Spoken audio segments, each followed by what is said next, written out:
नमस्कार दोस्तों। हम सीख रहे हैं गद्य रचना जिसका नाम है आदर्श बदला। ये कहानी है। इस कहानी के लेखक हैं सुदर्शन जी। इस कहानी में हमने अब तक देखा है कि आगरा शहर का माहौल कैसा है। साधु मंडली का आगरा शहर में प्रवेश और साधु मंडलियों को तानसेन द्वारा सजाए मौत की दी गई सजा। और उस समय उन लोगों के साथ एक 10 साल का बच्चा बैजू भी था। छोटा होने की वजह से उस बच्चे को माफ कर दिया गया, उस बच्चे को क्षमा करके छोड़ दिया गया। आज हम दूसरा गद्यांश देखेंगे। छोटा सा बच्चा जिसका नाम है बैजू बावरा पिताजी की मृत्यु के बाद रोता हुआ जंगल में अपनी कुटिया में जाता है और बाबा की याद में जोर जोर से रोता है। वहां उसे गुरु हरिदास मिलते हैं। वो गुरु से क्या बात करता है और गुरुजी उसे किस तरह से समझाते हैं, इसके बारे में आज हम जानकारी हासिल करेंगे।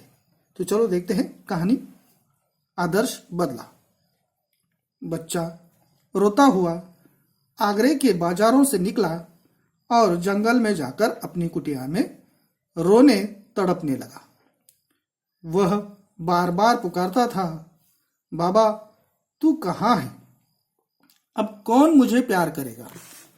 कौन मुझे कहानियां सुनाएगा? कौन मुझे कहानियां सुनाएगा? लोग आगरे की तारीफ करते हैं, मगर इसने मुझे तो बर्बाद कर दिया। इसने मेरा बाबा छीन लिया और मुझे अनाथ बनाकर छोड़ दिया। बाबा तू कहा करता था कि संसार में चप्पे चप्पे पर दलदल है और चप्पे चप्पे पर कांटों की झाड़ियां हैं। अब कौन मुझे इन झाड़ियों से बचाएगा? कौन मुझे इन दलदलों से निकालेगा? कौन मुझे सीधा रास्ता बताएगा? कौन मुझे मेरी मंजिल का पता देगा? देखिएगा, यहाँ पर पिताजी की मृत्यु के बाद वो छोटा सा 10 साल का बच्चा बैजू रोता हुआ आगरा शहर से बाहर निकलता है और जंगल में अपने कुटिया में जाकर बैठा है। यहाँ पर शब्द आया हुआ है कुटिया, जिसको समानार्थी शब्द है झोपड़ी। तो अपनी झोपड़ी में, कुटिया में वो रोता हुआ तड़पता हुआ बैठा है, विलाप कर रहा है। बाबा की उसे याद आ रही है। यहाँ पर एक शब्द दिया गया है रोना तड़पना, और दूसरा शब्द भी है बार बार पुकारता था। ये जो शब्द हैं युग्म शब्द के लिए पूछे जा सकते हैं कि परिच्छेद में आए हुए युग्म शब्द को पहचान कर लिखिए। तो वहां पर रोना तड़पना और बार बार ये शब्द आप लोग लिख सकते हैं। तो देखिएगा, वो रोता हुआ बाबा की याद कर रहा है। कहता है, बाबा तू कहाँ है? मतलब तू मुझे अकेला छोड़कर कहाँ चला गया? अब मुझे कौन प्यार करेगा? क्योंकि उसके बाबा उसे बहुत प्यार करते थे, उसे कुछ बातें ज्ञान की सिखाते थे। लाड़ प्यार करने वाले उसके बाबा अब उसे अकेला छोड़कर चले गए हैं। तो याद में वो कहता है कि मुझे अब कौन प्यार करेगा? कौन मुझे कहानियां सुनाएगा? हाँ, बच्चों को पिताजी तरह तरह की कहानियां सुनाते हैं, मार्गदर्शन करते हैं। तो इसे भी अपने पिताजी की याद आ रही है और ये कहता है कि अब मुझे कहानियां कौन सुनाएगा? लोग आगरे की तारीफ करते हैं। लोग आगरे की तारीफ करते हैं। तारीफ करते हैं मतलब वाह वाह, प्रशंसा। यहां पर शब्द आया हुआ है तारीफ। तारीफ शब्द समानार्थी के रूप में पूछा जाएगा तो आप लोग वहां लिखेंगे प्रशंसा। शब्द संपदा में ये सवाल आपको पूछा जा सकता है कि तारीफ, तो आप लिखेंगे प्रशंसा। तो वहां पर यह शब्द आया हुआ है कि आगरे की तारीफ करते हैं, क्योंकि आगरा शहर बहुत बड़ा शहर है और अच्छा शहर है, इसलिए उसकी तारीफ लोग करते हैं। पर इतने बड़े और अच्छे शहर ने मुझे क्या कर दिया, मगर उसने मुझे तो बर्बाद कर दिया। यहां पर बर्बाद कर दिया इस अर्थ में है कि उसके बाबा उससे दूर चले गए हैं। अगर हम लोग आगरा नहीं जाते तो मेरे बाबा मेरे साथ रहते, पर आगरा जाने के बाद ही मेरे बाबा मुझसे अलग हो गए, इसलिए वो कहते हैं मुझे तो बर्बाद कर दिया। इसने मेरा बाबा छीन लिया और मुझे अनाथ बनाकर छोड़ दिया।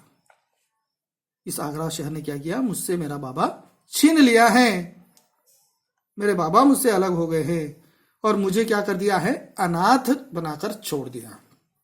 अनाथ मतलब जिसका इस संसार में कोई नहीं, माँ पिताजी इनमें से कोई भी नहीं है, जिसका कोई नहीं है उसको कहते हैं अनाथ।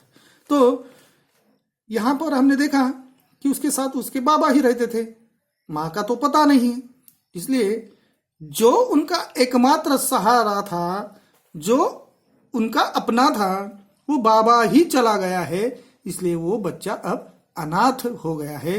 इसलिए वो कहता है कि मुझे अनाथ बनाकर छोड़ दिया। बाबा तू कहा करता था कि संसार में चप्पे चप्पे पर दलदले हैं। दलदले मतलब फिसलुआ रास्ता, मुसीबतें हैं, और चप्पे चप्पे पर कांटों की झाड़ियां हैं। कांटों की झाड़ियां मतलब यहां पर मुसीबत, संकट के रूप में लेना है। अब कौन मुझे इन झाड़ियों से बचाएगा, मतलब संकटों से बचाएगा? कौन मुझे इन दलदलों से निकालेगा? कौन मुझे सीधा रास्ता बताएगा? क्योंकि मार्गदर्शन करने वाले पिताजी थे।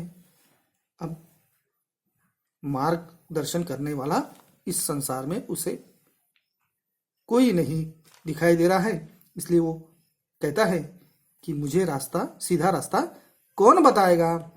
इन दलदलों से मुझे कौन निकालेगा? मतलब मुझ पर जब संकट आएगा तो पिताजी मेरा साथ देते थे, मुझे यहाँ पर सीख देते थे, संकटों का सामना करने का साहस देते थे, हिम्मत देते थे, धाड़स देते थे, पर वो मार्गदर्शन करने वाला बाबा ही नहीं रहा। इसलिए यहाँ पर बताया गया है कि बाबा मुझे इन दलदलों से कौन निकालेगा। बच्चे का विलाप इस परिच्छेद में बताया गया है। इसमें बहुत सारी आकलन कृतियां निकल रही हैं। यहाँ पर एक आकलन कृति ऐसी भी निकलती है, बच्चा बार बार पुकारता था।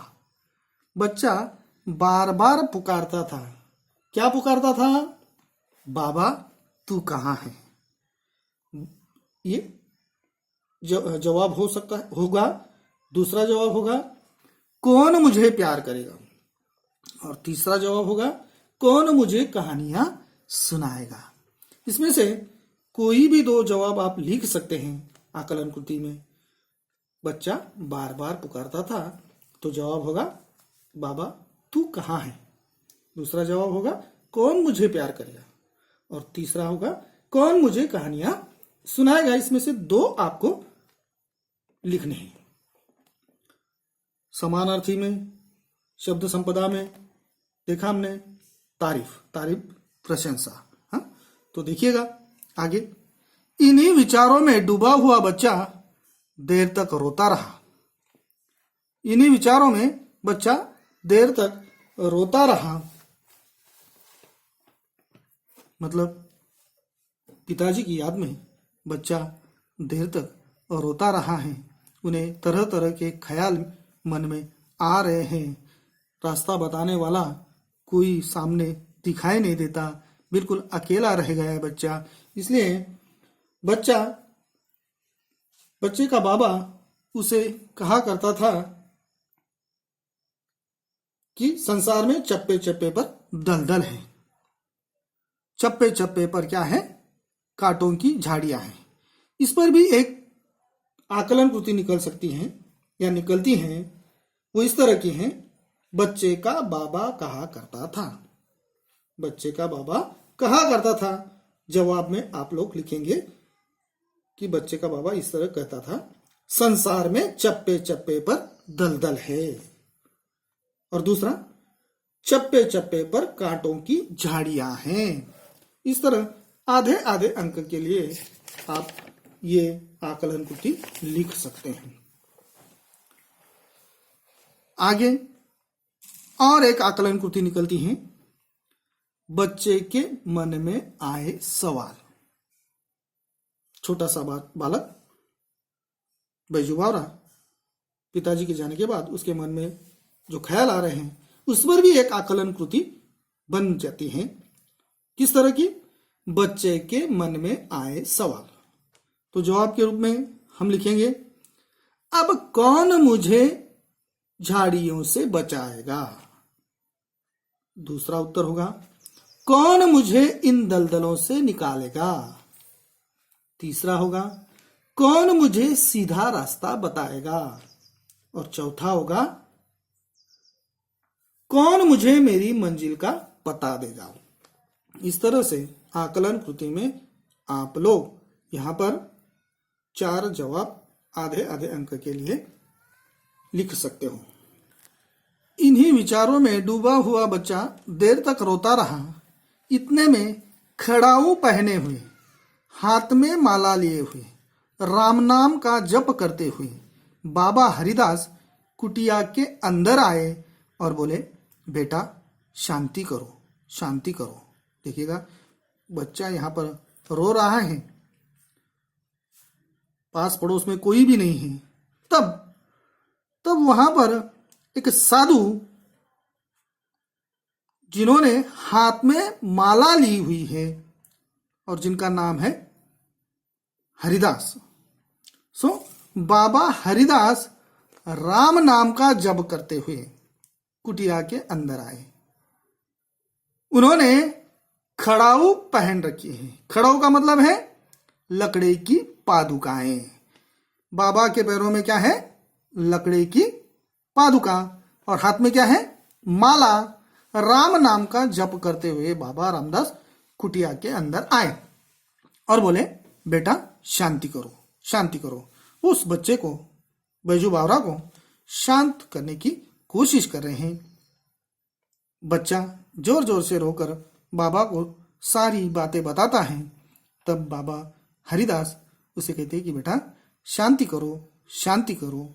यहाँ पर पूछा जा सकता है, एक वाक्य में उत्तर लिखिए, बाबा ने क्या पहन रखा था? तो आप उत्तर लिखेंगे, बाबा ने खड़ाऊ पहन रखे थे। या बाबा के हाथ में क्या था? तो बाबा के हाथ में मालाएं थी। सो इस तरह का सवाल पूछा जाएगा, आप लोग उत्तर लिखेंगे। बैजू उठा और हरिदास जी के चरणों से लिपट गया। लिपट जाना मतलब चरणों में जाकर उसके पैर छूता है, लिपट जाता है।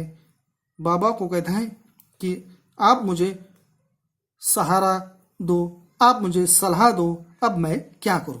वह बिलख बिलख कर रोता था और कहता था, महाराज मेरे साथ अन्याय हुआ है, मुझ पर वज्र गिरा है, मेरा संसार उजड़ गया है, मैं क्या करूं, मैं क्या करूं?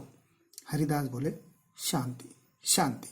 देखिएगा, यहाँ पर बताया गया है कि बैजू बाबा हरिदास के चरणों में जाकर लिपट जाता है और जोर जोर से रोता है। यहाँ कहा गया है कि बिलख बिलख कर रोना। मुहावरा है, बिलख बिलख कर रोना मतलब जोर जोर से रोना। और जोर जोर से रोते हुए वो बाबा से कहता है, हरिदास जी को कहता है, महाराज मेरे साथ अन्याय हुआ है। ये छोटा सा बच्चा न्याय अन्याय की बात समझता है। उसे मालूम है मेरे पिताजी का कोई अपराध नहीं था, फिर भी तानसेन ने उनको मृत्युदंड की सजा सुनाई। इसलिए वो कहता है कि मेरे साथ क्या हुआ है, अन्याय हुआ है। मेरे पापा मुझसे, मेरे पिताजी बाबा मुझसे छीने गए हैं, मुझसे जुदा कर दिए गए हैं। तानसेन ने मेरे साथ क्या किया है, अन्याय किया है। मुझ पर वज्र गिरा है। वज्र मतलब बहुत बड़ा संकट, कठिन ऐसा संकट मुझ पर आकर गिरा है। मेरा संसार उजड़ गया। इस संसार में मेरा कोई अपना था तो सिर्फ वो मेरे बाबा थे, वो भी मुझसे चले गए हैं। इस संसार में अब मैं बिल्कुल अकेला रह गया हूं। इसलिए उसने कहा है कि मेरा संसार उजड़ गया। मैं क्या करूं, मैं क्या करूं। अब मुझे कुछ समझ में नहीं आ रहा कि आगे मैं अब क्या करूं, किस तरह जीवन गुजारूं, कहाँ रहूं, क्या करूं। मेरे बाबा की जो मृत्यु हुई है, उस मृत्यु का मुझे बदला लेना है। अब मुझे समझ में नहीं आ रहा कि तानसेन को मैं कैसे सबक सिखाऊं। हरिदास बोले, शांति शांति। बैजू कहता है, महाराज, तानसेन ने मुझे तबाह कर दिया, उसने मेरा संसार सुना कर दिया। यहां पर शब्द आया हुआ है तबाह करना, मतलब बर्बाद करना। यहां पर बच्चा पिताजी की याद में कहता है कि तानसेन ने मेरे पिताजी मुझसे छीन लिए हैं, मुझे तबाह कर दिया है, उसने मेरा संसार सूना कर दिया है। मेरे संसार में अब सहारा देने वाला मुझे कोई नहीं बचा। इसलिए वो कहता है कि मेरा संसार कैसा हो गया है, सूना हो गया है। मेरा मन किसी बात में नहीं लगता, मुझे बार बार मेरे पिताजी की याद आती है। अब मैं क्या करूं। हरिदास बोले, शांति शांति। बैजू ने हरिदास के चरणों से और भी लिपट कर कहा, महाराज, शांति जा चुकी, अब मुझे बदले की भूख है, अब मुझे प्रतिकार की प्यास है, मेरी प्यास बुझाइए। वो बाबा से कहता है, छोटा सा बच्चा, अब उसके मन में बदले की भावना आ चुकी है। अपने पिताजी की मौत का बदला वो लेना चाहता है और बाबा के चरणों से लिपट कर जोर से रोता हुआ कहता है कि बाबा, शांत मत करो मुझे, मैं शांत होने वाला नहीं हूं। मेरे मन में बदले की आग लगी हुई है, अब मुझे प्रतिकार की प्यास है। जो क्रोध मेरा यहाँ पर है, वो क्रोध मतलब मेरी प्यास है। सो जब तक मैं तानसेन से बदला नहीं लूंगा तब तक मेरी प्यास बुझेगी नहीं। इसलिए मुझे किसी भी हालत में अपने पापा की मृत्यु का बदला लेना है, बाबा की मृत्यु का बदला लेना है। मेरी प्यास बुझाइएगा, मुझे मार्गदर्शन कीजिएगा कि अब मैं क्या करूं। यहां पर और एक आकलन कृति निकलती है, वो इस तरह की है। बच्चा रोते हुए बाबा से कहता है, बाबा हरिदास से कहता है, क्या कहता है? तो जवाब है, मेरे साथ अन्याय हुआ है। दूसरा उत्तर होगा, मुझ पर वज्र गिरा है। तीसरा होगा, मेरा संसार उजड़ गया है। और चौथा उत्तर होगा, मैं क्या करूं, मैं क्या करूं। इस तरह से ये आकलन कृति बनती है कि बच्चा रोते हुए बाबा से कहता है। जवाब में होगा, मेरे साथ अन्याय हुआ है, मुझ पर वज्र गिरा है, मेरा संसार उजड़ गया है, मैं क्या करूं, मैं क्या करूं। हरिदास कहते हैं, शांति शांति। सो देखिएगा, बैजू पापा की याद में, बाबा की याद में जोर जोर से रो रहा है। बैजू ने करुणा और क्रोध की आंखों से बाबा जी की तरफ देखा। उन आंखों में आंसू थे और आहें थी और आग थी। जो काम जबान नहीं कर सकती उसे आंखें कर देती हैं, और जो काम आंखें भी नहीं कर सकती उसे आंखों के आंसू कर देते हैं। बैजू ने ये दो आखिरी हथियार चलाए और सिर झुकाकर खड़ा हो गया। यहाँ पर बताया गया है कि बैजू ने करुणा और क्रोध की आंखों से बाबा जी की तरफ देखा। करुणा, दया, बिल्कुल उसका चेहरा जो है पापा की मृत्यु की वजह से करुण हो गया है। याद में करुणा उसके चेहरे पर दिखाई दे रही है। पर बाबा की मृत्यु जिस प्रकार से हुई, उस याद में उसके चेहरे पर क्रोध भी दिखाई दे रहा है और करुणा और क्रोध की आंखों से बाबा जी की तरफ देखा। उन आंखों में आंसू थे। पिताजी की याद में उनकी आंखों में आंसू आ गए थे और आहें थी, आहें निकल रही है कि मेरे बाबा का कोई कसूर नहीं था, इससे तो मैं बदला लूंगा। इसने अच्छा नहीं किया, मेरे बाबा को मुझसे छीन लिया। इस तरह से वो आहें भर रहा था और कह रहा था कि मैं बदला लूंगा। और आग थी, जो काम जबान नहीं कर सकती उसे आंखें कर देती हूँ। मतलब कभी कभार हम मुंह से नहीं बोल सकते, पर आंखों की तरफ देखकर मन के भावों का पता चल जाता है। वैसे ही यहाँ पर बैजू के मन में क्या चल रहा है, उसकी आंखों की तरफ देखकर पता चल जाता है। और जो काम आंखें भी नहीं कर सकती उसे आंखों के आंसू कर देते हैं। पापा की याद में, बाबा की याद में उसको रोना आ रहा है और वह आंखों से आंसू बहाता हुआ बाबा से बात कर रहा है कि कुछ भी हो जाए, पर मैं क्या करूंगा, तानसेन से बदला लूंगा। बैजू ने ये दो आखिरी हथियार चलाए और सिर झुकाकर खड़ा हो गया। बाबा, अब इस संसार में मेरा कोई नहीं रहा। जो मेरा अपना था बाबा, वो भी तानसेन की वजह से मुझसे दूर हो गया, दूर चला गया। तानसेन ने बिना वजह मेरे पापा को मृत्युदंड की सजा दी। तो यहाँ पर मुझे किसी भी हालत में मेरे बाबा की मृत्यु का बदला मुझे लेना है। तो यहाँ पर वो बाबा की याद में रो रहा है, आंसू यहाँ पर बहा रहा है। आंसुओं से पता चल जाता है कि वो अपने बाबा से कितना प्यार करता था। हरिदास के धीरज की दीवार आंसुओं की बौछार न सह सकी और कांपकर गिर गई। उन्होंने बैजू को उठाकर गले से लगाया और कहा, मैं तुझे वह हथियार दूंगा जिससे तू अपने पिता की मौत का बदला ले सकेगा। बैजू हैरान हुआ, बैजू खुश हुआ, बैजू उछल पड़ा। उसने कहा, बाबा, आपने मुझे खरीद लिया, आपने मुझे बचा लिया, अब मैं आपका सेवक हूं।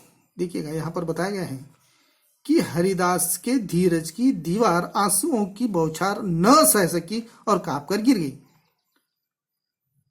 धीरज से हरिदास जी छोटे से बैजू बावरा की बातें सुन रहे थे, पर जब क्रोध में आकर बच्चा आंखों से आंसू यहाँ पर बहा रहा है, पिताजी की याद में आंसू बहा रहा है, तो उसकी वो हालत देखकर बाबा हरिदास का धीरज जो है वो टूट गया। उन्होंने बैजू को उठाकर कहा, गले से लगाया और कहा कि बेटा, तू जो कह रहा है बिल्कुल सच है। तुम्हारे पिताजी की कोई गलती नहीं थी। उन्हें क्या मालूम कि इस शहर में कौन सा कानून बनाया गया है। वो तो बेचारे भगवत भक्ति के गीत गा रहे थे, बराबर तुमने कहा। अब मुझे समझ में आ रहा है कि बिना वजह तुम्हारे पापा को मारा गया है। अब मैं तुझे वह हथियार दूंगा जिससे तू अपने पिता की मौत का बदला ले सकेगा। मतलब यहां पर मैं तुझे एक रास्ता बताऊंगा, तानसेन से बदला लेने का सही मार्ग मैं बताऊंगा। मतलब हथियार दूंगा जिससे तू क्या कर, अपने पिता की मौत का बदला ले सकेगा। तब ये बात बैजू ने सुनी तो बैजू क्या, कैसे, तो बैजू हैरान हुआ, बैजू खुश हुआ, बैजू उछल पड़ा। पहले तो हैरान हुआ, कह रहे बाबा कौन सा हथियार देने वाले हैं। दूसरे क्षण उसके मन में ख्याल आए, हथियार कोई भी हो, पर मेरे पिताजी की या बाबा की मृत्यु का बदला लेने के लिए रास्ता मिल रहा है। बैजू उछल पड़ा, जिस तरीके से हो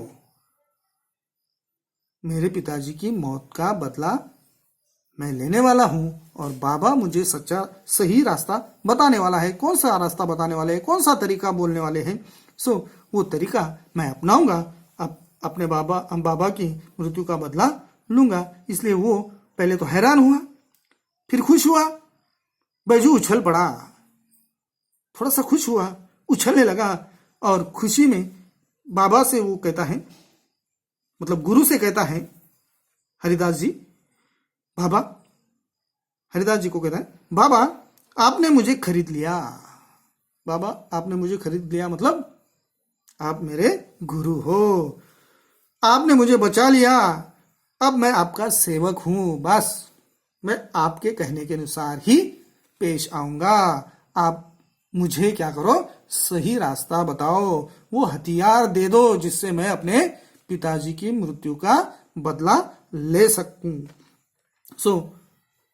आपने मुझे बचाया है, सच्चा मार्ग बताया है, आप जो कहेंगे वैसा मैं करूंगा, पर मुझे किसी भी हालत में मेरे बाबा की मृत्यु का बदला लेना है।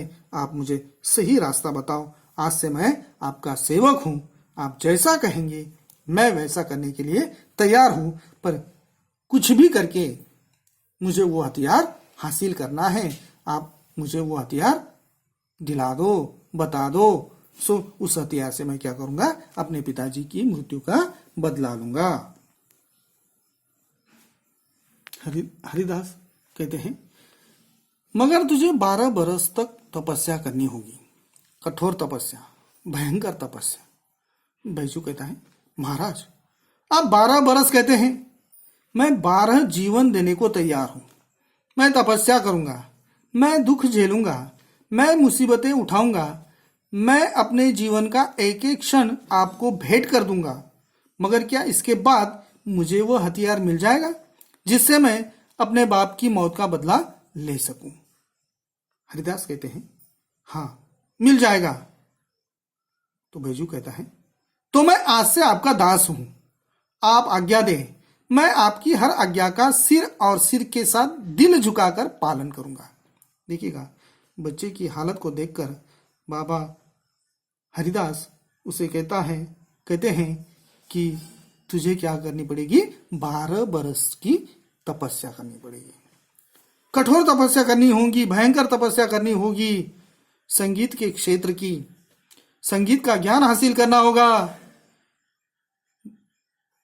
गीत गुनगुनाने की कला सीखनी होगी, संगीत के छोटे छोटे रागों को आपको सीखना होगा।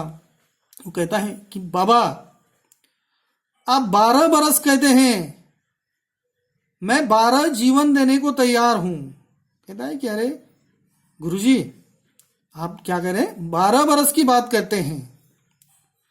मेरे पिताजी की मृत्यु का बदला लेने के लिए 12 बरस क्या, मैं 12 जीवन देने को तैयार हूं। आप जैसा कहेंगे वैसा करने के लिए तैयार हूं। मैं तपस्या जरूर करूंगा। आप बता रहे हैं कि तपस्या करनी पड़ेगी, उपासना करनी पड़ेगी, संगीत का ज्ञान हासिल करना पड़ेगा। चलो मैं तपस्या करने के लिए तैयार हूं। मैं दुख झेलूंगा, कितना भी दुख कष्ट मुझे उठाना पड़े तो मैं दुख सहूंगा, झेलूंगा, कष्ट करने के लिए तैयार हूं। मैं मुसीबतें उठाऊंगा, संकट का सामना करूंगा, पर किसी भी हालत में मुझे अपने पिताजी की मौत का बदला लेना है। वो हथियार मुझे पाना है। इसलिए आप जैसा कहेंगे मैं वैसा करने के लिए तैयार हूं। मैं अपने जीवन का एक एक क्षण आपको भेंट करूंगा। मुझे जिंदगी से कोई लगाव नहीं है। मेरे जीवन का एक ही उद्देश्य अब बन गया है कि मेरे पिताजी की मौत का मुझे बदला लेना है।